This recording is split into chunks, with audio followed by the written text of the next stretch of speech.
Oh, come in, come in. It's good to see you again. It's been a while, but thanks for coming back. Do come and sit down, relax, and just have a nice time. Now, you're back here at my writing desk and my shed. Not quite a temple of peace, but it's the cupboard to my singing bowl. It's my den of din, my desk of dis, all of these things here, where I've been cabined and cribbed and confined and quarantined for so long because of this pandemic. Now, I hum and I sing here. It's just a wonderful time to be really snug in my study. And I thought it'd be nice to introduce you to some of my friends, some of my books that I've had here.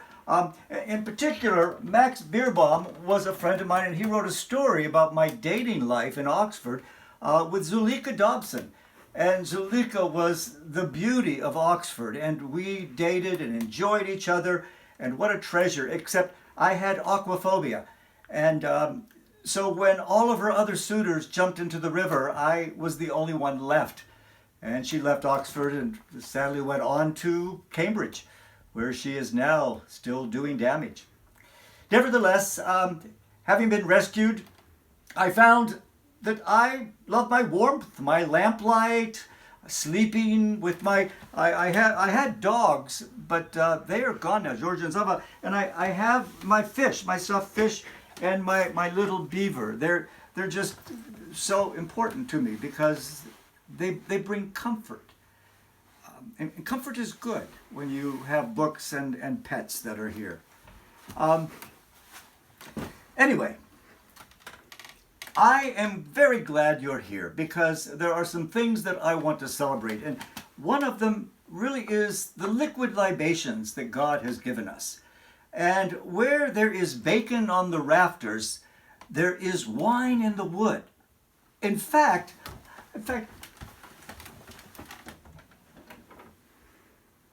I open up my cupboard and there is wine in the wood. And God that made good laughter has said, this is good. This is very good. So I've opened up a nice bottle of Claret, and it's beginning to open me up quite well. It's a Burgundy that my friend Babette served once at a banquet. It is the Claude de Bourgeot, like a well at the world's end. It is just so delicious. In fact,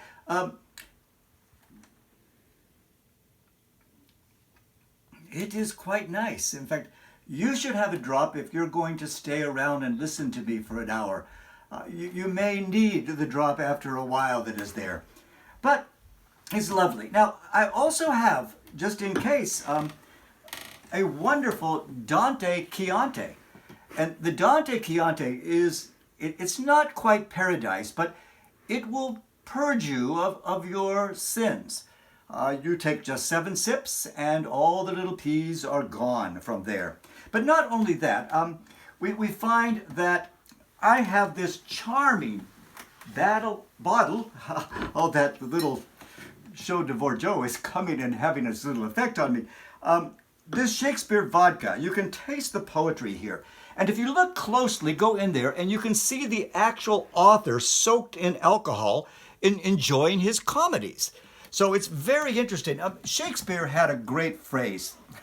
Shakespeare had so many great phrases. He's a Shakespeare, after all, that is there. He said, a man cannot make him laugh, but that's no marvel, because he drinks no wine. And so it's just, Shakespeare is a wonderful man that here. But the problem is, of drinking too much of the vodka, you begin to go into the world of Dostoevsky.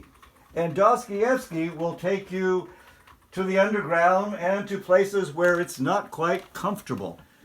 So we will not deal with Dmitri and Raskolnikov, but let's look at someone else, like someone from the Bible, like Noah. Noah really begins this whole wonderful biblical tradition of enjoying wine.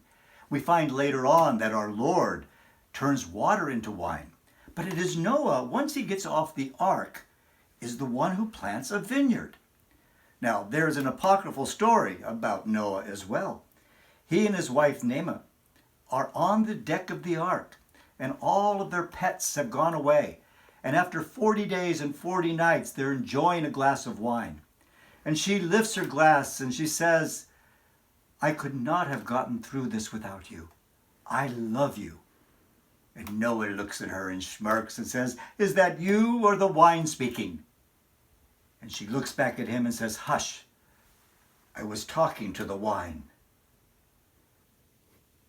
We find a bit of Bacchus among all of these books, and Dionysius, and even Silenus.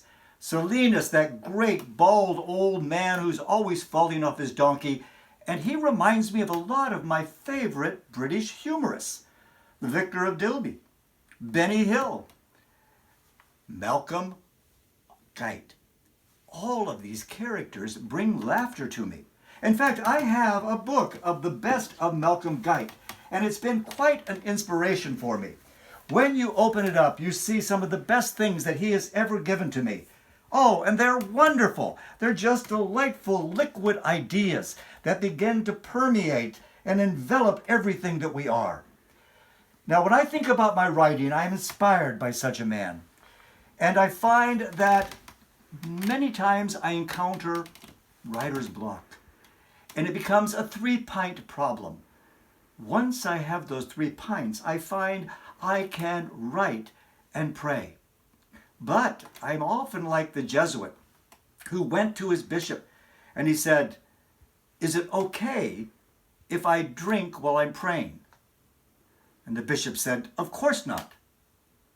So the Jesuit said, is it all right if I pray while I'm drinking?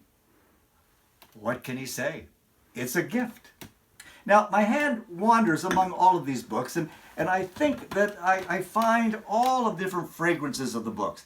And one in particular has not only an evergreen and a honeysuckle, but it smells like kind of an old tuna that was dropped by an albatross. And it's this wonderful book that was written so long ago, kind of an original copy of The Rime of the Ancient Mariner by Samuel Taylor Coleridge. And it was written in January 21st, 1772. Now, what's really interesting, let me show you the Roman numerals there, if you come really close. There they are, okay, and see, there they are, great. Okay, what is amazing about that date is it's 9 months before Coleridge was even born. In fact, it came out the day he was conceived. And how prophetic this is, because it begins to mark the chronicle of his life, his travels, leaving the hill and the kirk and the lighthouse and going down to the seas and discovering opium. But then it's there and back again. It's a wonderful story where he comes back. And so we see, looking at us through this book, some wonderful, wonderful images of a man with a long gray beard and glistening eyes, kind of looking and stopping me in the middle of that. But look, I also find some other very interesting things. The first is a portrait of myself and 2 other wedding guests. One is Walter Hooper, whom I remember when he had a North Carolina accent. And he and I would go pub crawling in Oxford to the Turf Tavern where we would meet Billy the Clinton, who was smoking a strange little cigarette, but he did not inhale. And so it is a wonderful memory of that man who was writing The Dark Tower at the time. And then there is this kind of portrait of me in the 60s, kind of wearing my short tuxedo and the white turtleneck and a medallion. And I apologize for all of those who know Douglas Gresham, because I left the fashion, but alas, Douglas did not. So we find that book. But among all the books, there is one book of poetry which transports. And this is one written by a young 10-year-old girl called Caroline. Now, Caroline was 10, and her father asked her, "What are you afraid of losing?" And she said, "My laugh."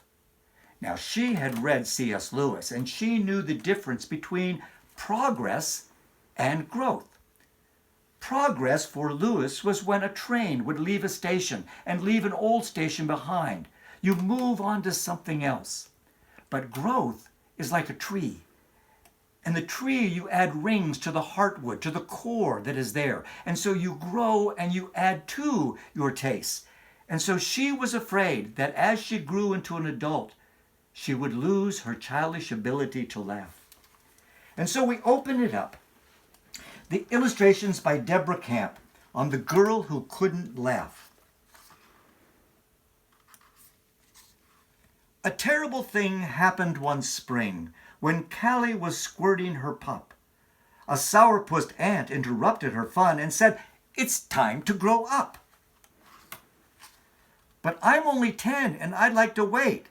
"No," said her aunt like a grouch. "If you want to succeed, just follow my lead. Be serious, sit still, and don't slouch." So without any protest and no time to rest, Callie frowned her once happy brow. To double her trouble, she tossed out her bubbles and threw out her fat, cuddly cow. Callie tried to mature, it was quite a chore, and primp like a grand grown-up lady. She put on some makeup, some lipstick, and more, but her face just turned blue and quite shady. Her mother was sad. Her brother got mad, for their cute little girl had grown glum. Her giggling was gone, her face was now drawn as tight as the skin on a drum. So to cheer up young Callie, they both planned a rally of friends who would sing, dance, and shine. We will yet make her hoot and laugh like a flute, and be born again as a child so divine. To make it all fun, they invited each one to wear costumes and act silly too. One came as a dog, and one croaked like a frog, and in bounced a blue kangaroo. A cow took a bow, the pig danced a jig, and a little one skipped like a calf. Callie sat for a while with not one tiny smile, as a grown-up who just couldn't laugh. Nothing was funny, not a nose that was runny, nor her uncle's bright purple tie. Not the cat in the hat, nor a goldfish so fat who caught the green duck waddling by. When her aunt dropped her shoe and stepped in some poo, poor Callie could not force a grin. She had grown much too old, and so it was told. She frowned and doubled her chin. She grew sad that same day, refusing to play in the grass, in the sand, or the mud. She thought to herself, "What's the matter with me? I've become a dull, joyless dud." So at night when she prayed by the bed she had made, she sighed and she cried out a plea. "Oh God, if you hear, please help me, oh dear, to be what you want me to be." Then in the morning, her dad, without warning, snuck in her bright, tidy room. He woke his sweet daughter with something he bought her in a box all covered with plume. In a giant flat box, as heavy as rocks, she opened to find a big mirror, and looked at the face, in a moment of grace discovered a sight that did cheer her. For there in the glass was this glum-looking lass, as Callie could most clearly see. So she stuck up her chin, and with a wide-open grin, she laughed till she had to go pee. And it happened one night, under the moon's beaming light, when bugs were bouncing in June, that the arrogant ant, like a foul, sour plant, turned into an old wrinkled prune. Callie grew up blessed, of course you had guessed, into the girl God called her to be. And like the rest who ever would jest, she laughed and was merry and free. And so I find in the poetry in my little room not only wine, but pleasure. Now, I must be off to find a flying inn with a round cheese and the barrel of rum. I must catch it before it stops. So hopefully you'll come back and see me next time, and we will drink until we do not recognize Shakespeare. Blessings.